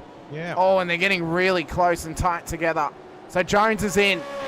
Finally comes into pit lane and commits to the drop down the field that he's about to have. Tim Mulford, 1.3 seconds is the gap, so it's another second loss to Alex Kiddis. So by the time we cross the line to begin lap 29 of this race, Alex Kiddis should be around about 0.3 of a second off the tail of Kiddis. He'll have tow range by the final corner. So Kiddis just doing his best lap of a 50.335 that last lap. Tim Mulford last lap of a 51.698. So Kiddis is on a charge. He's on an absolute charge right now as Alex Kiddis. Started in P2 today. Mulford started in P1. The podium, in fact, is unchanged at the moment. Hedesheed's where he started in P3. He's gelled in with this circuit. His last time here was a race win. a few seasons ago. And Hedishi would love to do it again, but he's got a bit of time to gain to get up to Kiddis and Mulford at the front of the field. I wonder how Mulford's going on fuel, whether he's, I think he's playing fine. a bit conservative. I think he's fine. I think he saved fuel in that just middle Kiddis stint. on a rampage. Yep, Kiddis has got 3-lap fresher tyres. I would argue Mulford's probably saving his tyres because he knows he's going to have to defend against Kiddis. If he pushed, because they were 3 laps older, if he pushed too hard, his tyres would be gone and he'd have no hope to defend the win. So he's cruising this car to the point of defence, and he'll then start to push the tyres once he needs to defend position, because there's no point pushing to try and build the gap when he can match you on speed. So still further back down the pack, 24th, Stoles, Latham and McKenzie and your Wren all having a decent little battle there as well. And Hoffman's battling away with you, Brett. So we're down to 0.6 of a second, so he gained a little bit less that time, but he's within tow range as Alex Kiddis, so watch him to be right on the back of Tim Mulford by the time they get to the inner loop at the bus stop. It's heating up. I can feel the pressure cooker being turned on to high. It's just starting to turn up. Both drivers yet to take a race win in split 2. Hedishi has not taken a race win since the last time we were at this circuit. Matt Scholes has not taken a race win for at least a couple of seasons. Friend is yet to take a race win in split 2. Caparonis hasn't had a win since Sebring of season 23. Grumley hasn't had a win in split 2 since the final round of season 21 when he won the championship. Dave Arney, to my memory, has not won a race in split 2 before. The last time Bretton O'Brien finished P1 on the road was Phillip Island at the start of the season, but the win didn't count. So the last win that counted was Road America last season. And then you look at Mick Clifton, yet to take a race win in split 2. So the majority of the top 10 right now are either non-winners in split 2 or drivers who have not had a race win by nearly a season ago or more. Just watching Kiddis here, obviously in the box seat at the moment. He's really on his on Mulford's tail right at the moment. He can taste the blood in the water. Not just the blood in the water, he can taste that Mulford could be put under pressure. There you see the battle pack behind them. 0.2 of a second. It's nearly 4 seconds back to the battle pack behind. If either of these guys make a mistake, Brett, the 4 cars behind them will take advantage straight away and pick up the crumbs like a dust bunny. There's no way they're going to let this thing slide if either of these drivers make a mistake. Dave Arney just got past Grumley by the look of that as well. Watch for them as well as they battle for that gap to close up a little bit with Hedishi to chase them down. Yeah. Because Scholes will be smart here. Moment. If Scholes can see on the timing that these two are going to start to battle, he'll wait to try and get past Hedishi. He won't try and force his way through just yet. He'll let them slowly catch up, and that's when he'll pounce to try and get by him. 7 laps, so there's still plenty of time. Still plenty of time for anything to happen. So Hedishi at about 4.1 at the moment. So Tim in the chat, I think, was confirming before that he was just saving his tyres across that portion of the stint. He's not saving fuel; he's just saving tyres to this point because he wants to have a defensive car. He knows it's easier to defend when you know the tyres are going to hold up than try and run away and end up not working out for you. He's taking the better percentage. So well, it's a smart move, Very smart move. He's a very smart driver, is Tim Mulford. Very, very smart driver. As I said, very accomplished in other racing leagues in the supercar. Yet to get that breakout performance here in the Vets. Was one of the drivers we mentioned at the start of the season as one of the ones we'd be watching. And we predicted, Brett, if he took his first win, there would be no excuse as to why he couldn't win the championship this season, barring him missing 3 rounds. That'd be the only world I could see Tim winning a race and not challenging for the championship as if he misses 3 rounds. Well, Kiddis hasn't got any closer that time around. There was only 100th, a tenth of a second between them at this point. So there's still 0.3, 0.4 of a second. So maybe Kiddis is just sort of balancing the car out a little bit, letting it all chill out a bit.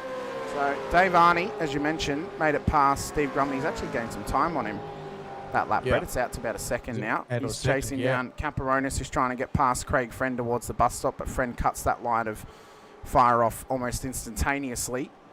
And there's Matt Scholes. Jim had a good run. Like, he's still in 6th spot. So honestly, I don't think Jim's actually lost too much being in Greece last season. Yeah. I think he's actually in quite good form. Yeah, he's down 1 spot from where he started, but I'll tell you what, that's not bad. I mean, he might actually go to maybe might put up him for driver of the day, maybe. I wouldn't be against it. Right now, my front runners are Heddersheed, Friend, and Caparonis. Yeah. They're my front runners at the moment. Yeah, definitely Friend. You know, he's battled out very, very strong throughout this race. Kidis back to about 0.5 off Mulford, so is he? Or just as I say that, he closes up a bit. I don't know whether Mulford just shortened his exit there a little bit and tightened the car up. But Kidis still hunting him down, but hasn't really. He's not in that sort of zone to put pressure on him. So is Kidis just, laying in wait? Yeah. I think he is. I think he's waiting for an opportunity. He had a slight slide off of the final corner to ruin the run a little bit down towards turn 1. But I'm sure if he finds an opportunity to get by, he will try and take it if he can. He continues to follow Mulford right onto the ripple strips of the Exeter 1. And he's just got to try and find the spot he can do it. He's not pushing too hard to create an opportunity. Listen to him laying. He pulled out of the throttle. And he's coming up the hill there. He's not trying to push too hard. He's trying to save tyres as well. Yeah. Because he knows that if he's not alongside Mulford by the bus stop, which he's just given up a lot of time because he hopped the curb, if he's not alongside Mulford by the bus stop, there's no point him pushing through the S's because he'll never get alongside him and get past. He'd be wasting tyres. So it's a very smart play there from Kidis. So, like we talked about earlier, whether Kidis has got the racecraft to fight in a pack. I mean, even though he wasn't deep in a pack, I think he's done a bit of fighting tonight, and he's proven a couple of points here. Good Skulls on header sheet at the moment, so Skulls still very racy. Very, very racy, and for my money right now, Skulls looks to be, I would argue, Brett, probably the most aggressive driver on track this season, but the most successful with that aggression. He looks, for me, Brett, I look at who's on track at the front runners right now, and who would I be most scared of to battle for the championship? And at this stage, it's Matt Scholes. Honestly, out of anyone who is in the top 5 and fast enough to win a race, if I'm battling for a championship this season, he is the one driver I want to have 3 bad races. I do not want him anywhere near a championship winning position if I'm a driver. He knows how to. Friend just looked like he was it Friend or Skulls? Skulls, he just clipped the outside wall there in just a very small amount. Kidis closed now on Mulford, so he's 2.7 at the moment. Let's see if he's got a run on him. He'll want to try and get this move into the bus stop if he can find the chance. He's not quite there this time by Heddersheed. He's got a good little gap over Skulls at the moment as they run through the bus stop once again. So we're on lap 33 or 37. 4.5 laps to go of Watkins Glen International. Is it Tim Mulford's moment and night to shine here in the V8 Veterans, or is it Kidis's to make his crowning moment this season and win his first race? I mean, I know I joked earlier and said, if Mulford, whoever wins tonight's going to win the championship. Genuinely, with Kidis leading the championship, if he wins the race tonight, it's hard to look past him, and the stats don't lie. No. So if he's able to maximise his early season run and get a win tonight, the momentum sits with him then at that point. And on the opposite side of the coin, if it goes to Mulford, who's had an up-and-down start to the season across the first 2 rounds, a race win tonight could reignite his championship. And what a storyline it would be for him to come back from where his season started to go on to win the championship at the end of round 10 by round 3 being his catalyst race. That would be it'd be an amazing storyline if that would happen. Both are intriguing and both are exciting. I lick my lips at the thought of how they taste throughout this season as well. Just watching this lap too, Kiddis is planning the move. Like around the boot and things like that, he drops back to about 0.5, 0.6, and then through the straight, he closes back up to about, he's right up about 0.3, 0.3.5 at the moment, but he's definitely planning that attack. You know, like he's calculating that he's got right up on 0.3 now, 0.2. So yeah, wow, that's some great insight there. Well, there's close battles all throughout the field, but only a few laps to go. Blanchard's got Crosby all over him. Clark's got Burns there, and then Tannick's on the hunt to get back up the 4 spots that he's lost in this race as well. Further back in proceedings, we've got Matt Stoyles under big pressure here from Pete Latham, Russell Uren, Scott McKenzie and Michael Jones, with Lovegrove and Damon Fisher so far down the order after the initial contact earlier in the race. So there's battle packs everywhere. We try and show them off as best we can. And these guys are battling for sheep stations, even if it's only for top 25 honours. But the most important is this one, for the race win. It's a few laps left, Brett. When we cross the line, 3 laps to go. 3 laps, and it's 3/10 that's the gap. Yeah, when is Kiddis going to make moves? When's he going to do it? So he's closed up that gap again towards the end of the boot. You feel like it's not if he can do it, it's when he will do it. It's when. It's, you know, he looks racy enough that you're confident he's going to go for the move, but when is he going to go for it? Is he going to? Has he been planning for it the last 5 laps? Has he determined a corner which he knows that if Mulford makes a mistake, he can get the move done easily? Or is he sitting in the position right now in that driver's seat thinking, if he makes a mistake, I'm going to jump all over it as soon as possible? As we run down towards turn 1, Kiddis is trying to open the door.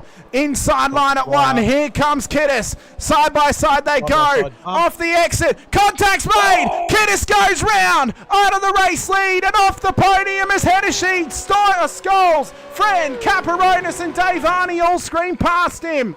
Grumley's past him as well. He's recovered enough to come out in P8. I'm unsure, although he's just made a mistake there. Yep, and that's hurt the car. Yeah, that has killed his race. That has absolutely killed his race. That's frustration. Now, I'm unsure what the cause was, if it was Mulford's fault or if it was Kiddis's fault or if it's a racing incident. We'll look at it in the post-race highlights. But it is a race-changing and championship-changing moment as well. Haynes looking for a pass on Houghton here as well. Oh, there's a bit of contact possibly. Things are getting racy all over the shop. Oh, it is. Tannick had a crack at Clark just then as well. And Burns is quite close to Tannick as well. So things are going left and right here as we get to the closing stages of this race. Things are happening left, right and centre. All heating up amongst this field. Look at how close this battle is now with Houghton. He's feeling the pressure from the WKMP cars. Well, where to look? Tim Mulford. Now, obviously, there may be an asterisk over his head here with 2 laps to go, Brett, because if it's deemed his fault, he would likely get a points penalty, I would say, being so late in the race, which would give the race win to Simon Hedesheed. But I don't know. I don't know if it was all his fault. I mean, I know technically he'd be considered off the track because he was over the white line, but Kiddis also looked like he came over on him. Hands up, not my call. Not my call. That's RC's call. I'm leaving that one up to RC because from the initial point of view, I've got no idea. It looks like you could blame either one of them. I don't know though, but we'll leave it up to RC. Lap 36 of 37. Someone we haven't mentioned much tonight, but he's done an exceptional job. Brenton O'Brien up 11 spots at the moment. A great effort. And he's just sort of out at the moment on his lonesome, but that's a brilliant job. He's just plugged away there and he's done a great job there. And as you mentioned, Craig Friend up 14, Matt Scholes up 7.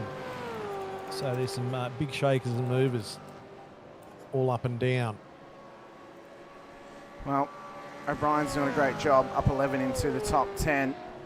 He's been putting a lot of time and effort into work recently, of course, with the Australian Grand Prix coming up for the MotoGP out at Phillip Island. So he's been heavy with work, or dealing with work for that one. So if anyone out there wants to come and commentate a Porsche Cup race on Monday, send me a message. Fortunately, Brenton can't be there this week as Mark Houghton has copped big damage on this car through the bus stop, and I have to wonder, Brett, if he's actually money shifted this car, because it doesn't look like it's going very fast. No, and that light is flashing on the back of it as well. Yep, so it's blown an engine. It's an indicator. Well, that's unfortunate. Yep. So he has blown an engine into the bus stop. That'll be race done for Mark Houghton. And obviously not enough time to go for a safety car to be called, so he'll be allowed to tow back to pit lane. Might be a local yellow thrown in that area. But what it does mean is, though, there is 5.3 kilometres left for Tim Mulford to get to the race win tonight. 5.3 as he gets the white flag. 1 to go at Watkins Glen. A swan song, if you will, for Tim Mulford in what has been a long time coming. He's had a podium prior to now this season, or not this season, in his tenure across the Gen 3 era of V8 Veterans. He came into the league as a part of the Gen 3 upgrade. And what a it's run not it's over been. just yet either, because Heddersheed is closing that lap. He was about 3/10 faster than Mulford on that last lap, so it's still not over yet. And there's still battling going on behind these guys too. Yep, Scholes and Friend are still battling away, possibly for a podium. Caparonis is getting involved as well. It's all happening inside of the top 10, even outside the top 10. Blanchard, Haynes and Crosby are battling. Uren's had to come into pit lane, so maybe not enough fuel on board that car to get to the very end. Andrew Hoffman's had to pull out of the race, unfortunately, with PC issues, so hopefully a speedy recovery for that, for his PC to get back on track with us soon. Hate to see it. Hate to see it. Have PC issues take someone out of a race like that. Yeah. It's really unfortunate. So hopefully it gets fixed up very soon and we see Hoffy back on the road with us. But it's only the heel and the cup circuit to go for Tim Mulford. Well, Mulford's knows that the Heddersheed's there. He's obviously trying to break the toe coming up out of the boot. He doesn't want to give him any sort of run.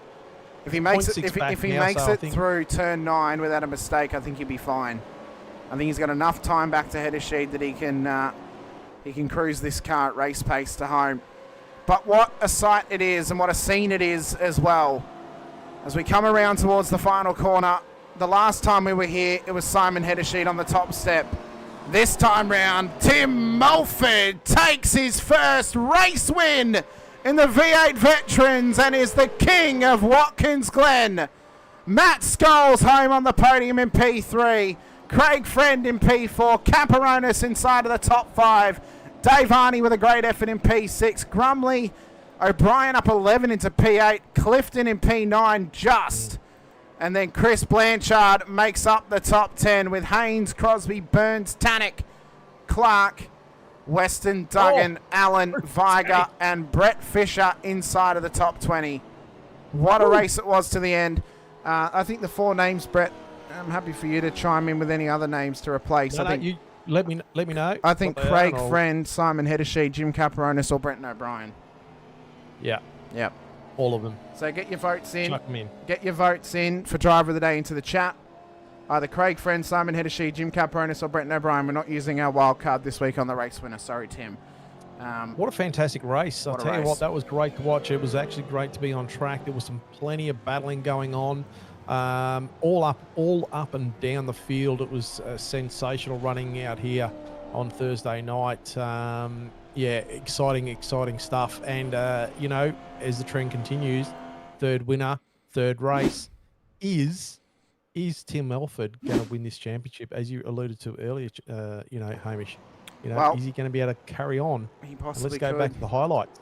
Well, it all started, though, off the race start. This was Matt Monday going off the road after contact with Todd Duggan. And that's what put him down the order almost immediately at the very start of this race. We then had a nice little clean run up until lap 2, until this moment with Bruce Tannick and Damon Fisher in towards the back end of the hill, and Allen just had nowhere to go. Yeah, that's hurt Allen big time, that. It was really, really hurt him. We then got into the pit stop period after that, and then we kind of quietened down for a little portion of the race. I'm just trying to find the next moment for us, actually, to try and check it out. So, this was a big moment in the grand scheme of things. Was Alex Kiddis getting past Tim Mulford for the race win as well, but I think I've actually scrolled past at this stage, so I've missed it That's all right. completely. You know, hey, It's just a lot of pit stops and a lot of passing people who are in pits, I'll be honest with you, so we'll try and find the next highlight for us. Simon Haynes had a minor off track as well at one point. That was what ended up with Ben Brook off the road, actually, so that's what's back a bit proper. wow. So let's watch this through. So Hainsey trying to keep that under control too. So Hainsey's gone for a big dive. Brooks not realised. Hang on.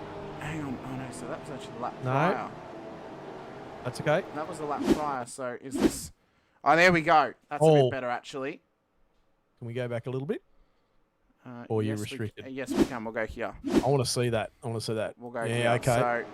So. Oh wait, no, it's Hedishi getting past. So where's Haynes? That's all right. We've got time. Don't panic. There he is. Oh my God. Oh my God. Squeezed. Yeah. Wow. Okay, so that was why that car was completely fried for a period of time. Two doesn't go into one there at all. It really doesn't. It really doesn't. It might make one. It might make two. One. You don't know. It might make one. And then this moment here with Scott McKenzie and yourself, Brett. Oh, Scott just getting a bit... Nearly the same. Nearly the same. The same thing. Scott backed out of that one, yeah. It was a big moment. And then I think probably the biggest of the whole race, if I can finally get there. Let's go to this bit here. Here we go. This was probably the biggest moment of the whole race, but it completely changed the landscape of the whole race as well. So this will give us a better look at it, actually. Yeah. So down into turn one, they're side by side. There's a bit of actually Kiddis actually knocks him off the road. Yeah. He gave him a door, and then Kiddis comes across, and he's running out. And he's running out of room. Yeah, he's running out of room. So from that angle there, you kind of have to look at Kiddis and question why. Yeah.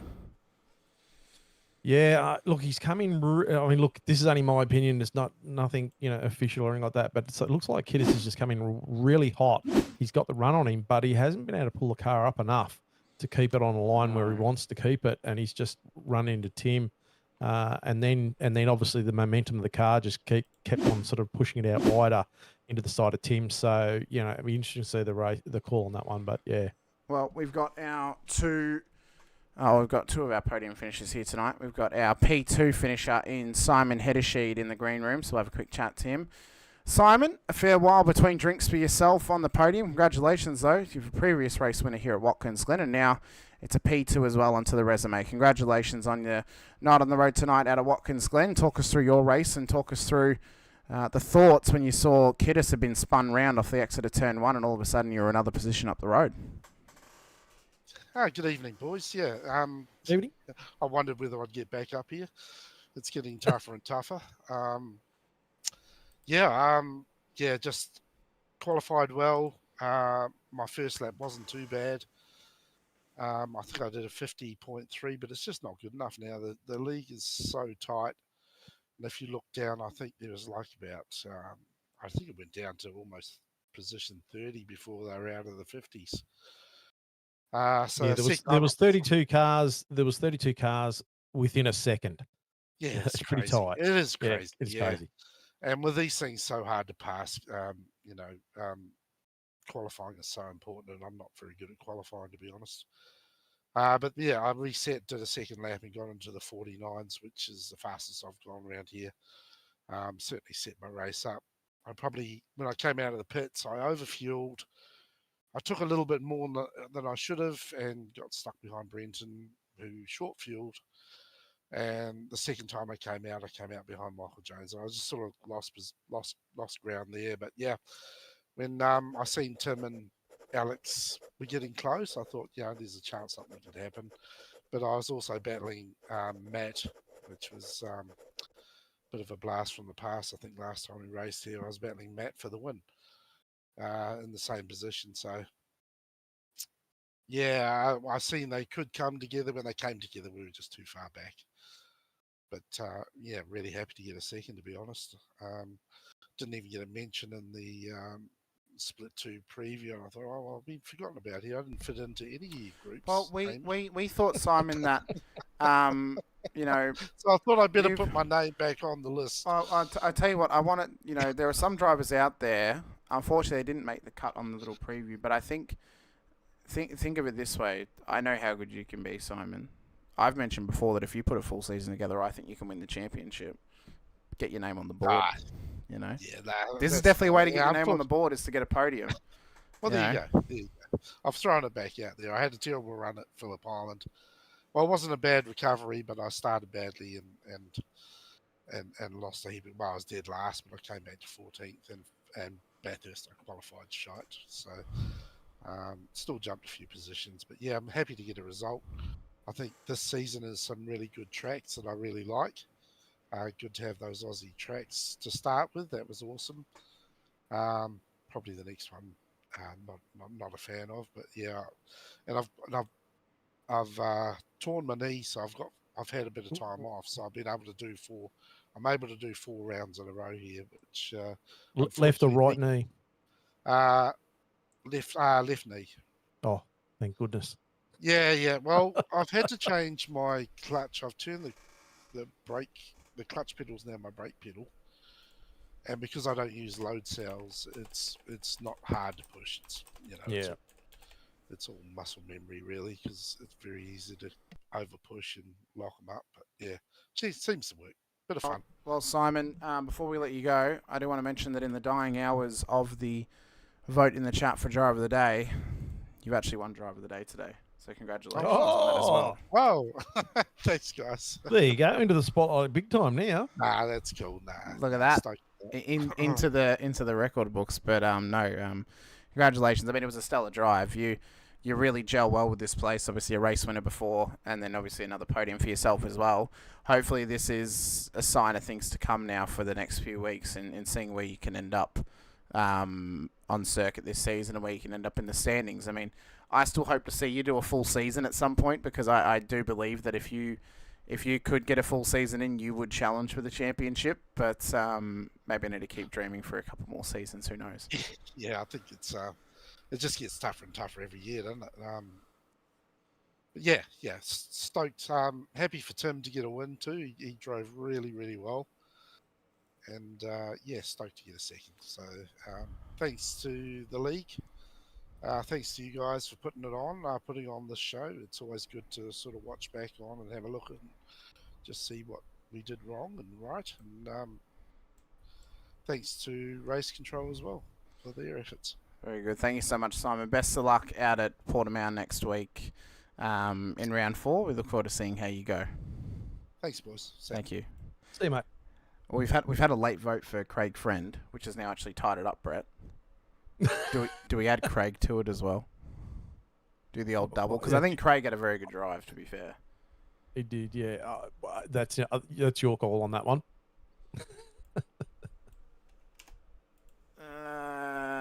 We'll double it up. We'll go two. We'll go two. So we'll say to Craig Friend as well that he was also one of the drivers of the day today. So we'll give it to both Craig Friend and Simon Heddersheed. Both had a very, very strong race tonight, and I think both deserved it. So no, it was a very, very well deserved performance from both of them. You get a medal. You get a medal. You get a medal. Well, we only give it away to 2 people once a season, so we might as well throw it out in round 3. Right out there, yeah. No, well done. That was a brilliant drive by Craig. Yeah, a fantastic drive from Craig. So congratulations to him. But next up, we have our race winner here this evening, ladies and gentlemen. It is his first race win in the V8 Veterans in what was an almighty effort on the road this evening. It is going the way of Tim Mulford here tonight as I drag him in. Tim, congratulations. First race win on the board here in the Vets. First race win for Phoenix Racing Team as well. Talk us through it and talk us through the pain that Vela was in when he realised he didn't actually make it 2 from 2 here at Watkins Glen. Yeah, cheers, boys. Thanks. Yeah, unfortunately, I was the one that gave Steve the bad news because he's like, it was only 1 CPS, wasn't it? I'm like, dude, it's always 2 unless specified. But in saying that, I did the same thing in my first season as well. So, yeah, he was like, oh, bugger. Well, you learn from your mistakes, don't you? Well, that's it. Yeah, it's all about learning. So, Steve will get better from it. He'll learn from it. Well, Tim, I mean, talk us through some of the emotions that obviously would have gone through you on Thursday. I know you were immediately asking when is the Split 2 broadcast, so it was obviously a proud moment for yourself. How spine-tingling was it when you all of a sudden you had Alex Kiddis across the face of your car and you were thinking, oh God, no, please don't crash me out, or please don't get me a penalty? It was kind of the strangest race. Like, normally, like, my qualities are crap, but I managed to get quality together. I didn't feel nervous. Even the first couple of laps with Simon behind me, I know I've raced Simon heaps of times. I know what he's like. So I was just actually probably calmest I've ever been in a sim race ever. So yeah, it was really sort of a strange race. The fact I just sort of just went around my business, did what I had to do, and then yeah, that started lap 35. I knew he was going to go down the inside, and I thought I gave him enough room. And then once he sort of come across me, I'm like, oh, I knew that part was on him, but I still wasn't a bit too sure about the initial part.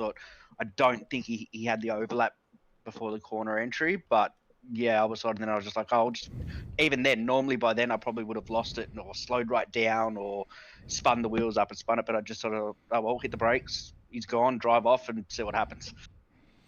Do you think you might have did you find your flow state maybe, Tim? You got into the point of just complete focus and clarity. I mean, I know this is personally for me, this is a track I can find it quite easily, where you're kind of just going through the motions and you're cutting lap after lap, but you feel like you're aware of everything all at once. Did it feel like that for you on Thursday, or was it just a pure feeling of relaxation? Yeah, I sort of got the feeling when I first loaded the setup up and did some practice, it didn't feel too bad, and I wasn't actually too far off my lap times from driving our Phoenix setups that we normally use in officials. So it was kind of strange. I think that if I'm comfortable with the setup and I'm comfortable under brakes, generally I go well. And once I get that, yeah, like you said, it was just a sort of weird feeling of just, oh, it's comfortable, let's just go. I knew what I had to do. Yeah. That's brilliant. That perfectly. It sounds to me like you found flow state, and what it's worked out as is a race win. And I think if you can find that in every race now for the rest of this season, you're going to be someone very, very hard to beat, I think. Well, according to Hamish, you're going to win the championship now, Tim. That's based on the statistics. How does that? Yeah, let's not get that far ahead. I still think that Tim needs another race win to really solidify that belief. But based on the stats alone and the fact that I love it when curses remain the same and they remain true, I'd love it if Tim still wins the championship this season. Not just for the fact of seeing him win a championship, but my beautiful stat of round 3 race championship winner stays intact. Stays intact. I want to. We lost the round 1 winner never wins the championship after like 10 seasons. I want to build this out to like 15 seasons worth of round 3 winners win the championship. It's but no, I mean, Tim, a fantastic performance once again. Congratulations on this first race win. It's obviously it's a chip off your shoulder now, and now you can focus up, look ahead to the rest of the season. And first question, actually, are you going to make the rest of the season, Tim? So far, so good, unless work pops up and does something strange. But no, so far, so good. I did have a bit of problems with that with split 1 and split 2, but with having to leave mid-race due to work or whatever. But yeah, so far, so good. Well, that's very good then. Because oftentimes I was worried that it was like, oh, he's won round 3, but he's only going to race the next 3 races, and that's it. And it's like, well, there goes that stat. It's gone now. But there's hope for the stat. There's hope for your championship win. We'll see. You know, I would say take it race by race, see what happens at Portimao, and then what happens in the future as well. But, you know, we'll see if this is now a catalyst for you to gain the momentum and keep it rolling for the next few rounds and try and win yourself a championship. But congratulations, Tim. Let us know anyone you want to give a shout-out to. For myself and Brett and the rest of the league, congrats on your first race win in the league, and hopefully it's one of many more to come for you. No, cheers, boys. Thanks, Ed. Of course, thanks to all you guys and the admin and race control and the V8 Vets community. Also, you know, Racecraft Simulations and Bin the Blade for Balin, M1 Used Cars, and then personal sponsors, Melbourne Hydrographics Depot, Hybrid Race Simulations, Aramex Heatherton, DHF Tyres, RSW Graphics, Bubbles and Balloons, and, of course, Phoenix Driver Development.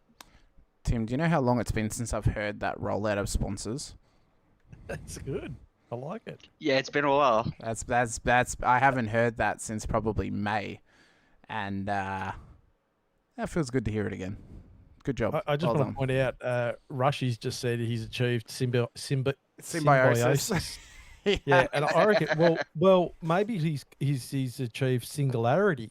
Maybe he, as I said, found flow state. He found Yeah, his central chakra or something like that, whatever it might be. Yeah. But no, just congratulations. keep finding it, Tim. Just keep finding it. Yeah, You're keep doing finding well. it every week, and I'm sure That's the it'll pay goal, out for boys. you. Try and stay top 10s, at least stay in top 10s and be consistent and go from there. Consistency will win you a championship, Tim. So we'll see if And- you can pull that out. And I think, that's look, it. Tim, don't put pressure on yourself. And I think that's exactly, I talked about Brad Doble in our team, and that's all he did, is just go, I just want top 10s, just do top 10s. That's all I need to do, and just keep the focus there and don't put too much pressure on yourself. That's it. And like you guys said in the broadcast, it's all about patience. You don't need to make the move every corner or every lap. And sometime like tonight, it is just better. I knew Kiddis was fast, so I knew I just had to save some fuel, get a decent second pit stop, and then just conserve my tyres because I saw the pace he had coming out of the pit. So I'm like, all right, I'm just going to conserve my tyres for a defense at the end. Yep. Very, very smart. Yep, worked out perfectly for you. One of the smartest drives we've probably seen in a fair while. But Tim, congratulations on your first race win. Best of luck next week out of Portimao. Thank you so much for coming and have a chat to us. Cheers, boys. Look forward to seeing you next week. No worries, thank you. Tim Mulford, first-time race winner here in the Racecraft Simulations V8 Veterans. It's another first-time race winner here in the Vets. Last season we crowned a couple of them actually in Split 2, but what a season. We're looking at having 3 different race winners in the first 3 rounds. We're still 3 rounds away from matching what we did last season. We're 4 rounds away from beating it, so I'm not going to call that cart before the horse just yet, Brett, as some people may assume I would, but Or blackjack before the 21 shows up. yeah, we're not going to call that just yet, but what we are going to call is Autodromo Internacional Algarve next week as we head out to Portimao for round 4 of season 25, one of my favourite Grand Prix circuits in the world out of Portugal. It is going to be a fantastic race, so you guys do not want to miss it. 8:30 p.m. Australian Eastern Daylight Savings Time next Saturday evening will be on your screens on the V8 Veterans and Infinity Broadcasting YouTube channels. Be sure to hit the like button to subscribe, the bell icon too on both, so you're notified whenever we go racing on either channel. The Vets channel, you'll get notified for all the Vets content for Split 2, Split 3, Split 4, all the replay broadcasts, all the split reveals and stuff like that. Head over to Südspeed TV, click the like button to subscribe and the bell icon there, so you're notified Thursday evenings at 8:30 p.m. Australian Eastern Daylight Savings Time when they go racing live with the Split 1 action.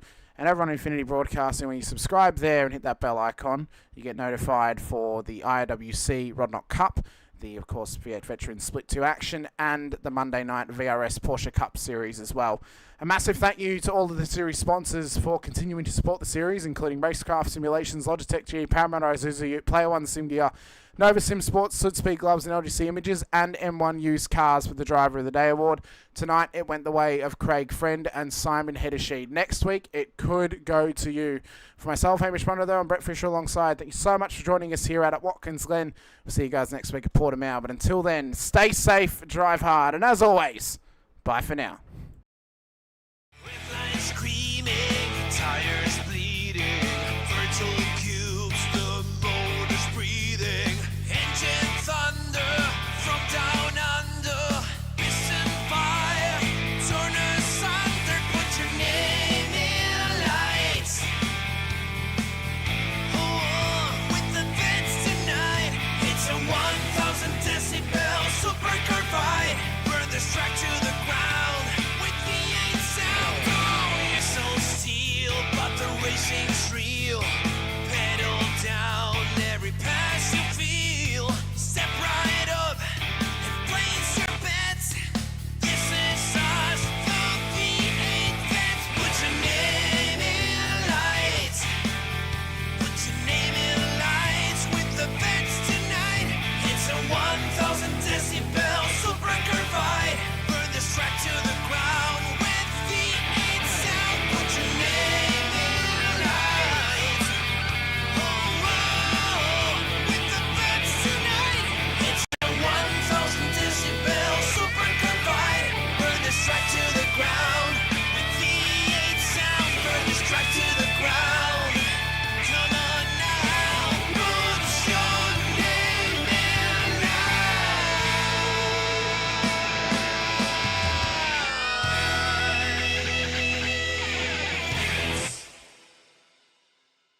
The Racing Series is a new milestone in Logitech G. All the great old wheels, the G29, the G920, the G923, they all have their own unique way of connecting to each other, but there's no room for expansion with those products. So the question arose was, what if we were to give the opportunity for the racer to switch out from a drifting wheel to a GT rim? With the wheel hubs that we created, that's got a very specific button set, but you can replace any of the steering wheels. And the real lovely aspect to this was we could give the user, driver and the racer the opportunity to experience different genres of race. That allows drivers to craft high quality, customized setups that resonate with your individual racing style. When we start with the design, we always start sketching. But very often, once we've got sketches, we start discussing with engineering. We had 3 rounds of engineering testing or user testing where we invited in users from sim racing, and every single round of feedback we refine, the product based on what they tell us.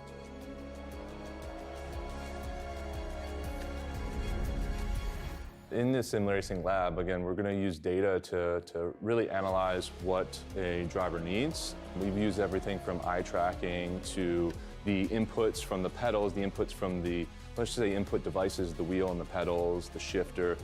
We're taking that and we're compiling it so that we can build different products based on those individuals' needs for all consumers and all drivers.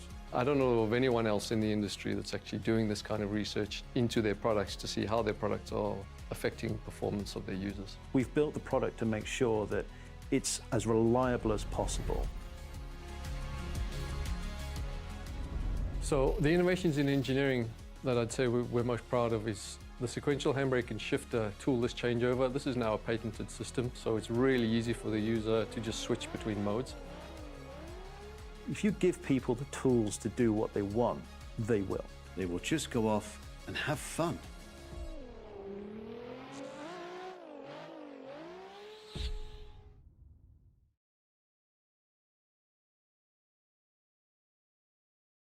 Introducing the Racekraft PT1, custom-built full chassis racing simulator.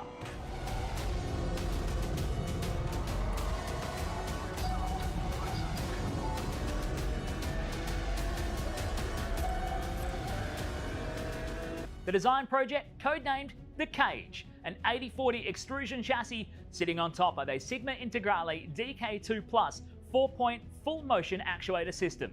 No compromises in the cockpit of the PT1 simulator. To maximize the experience, we start with the 49-inch ultra-wide monitor for the greatest field of view in a small footprint of the simulator, down to the SimuCube wheelbase that's tucked up and behind the monitors with SimCore extensions to get things out of the driving area.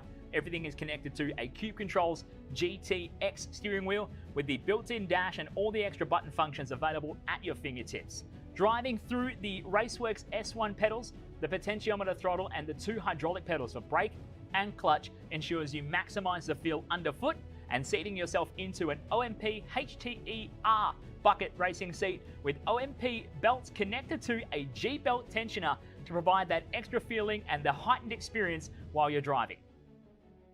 Additional interfaces and accessories in the PT1, we have twin butt kickers, one on either side of the OMP seat, as well as a Jinx sequential shifter, the SimPush Race Logic timer to the left-hand side, a Racekraft built-in WinSim kit with Philips Hue lighting and a built-in soundbar, plus the OMP side net to finish off the experience in the PT1.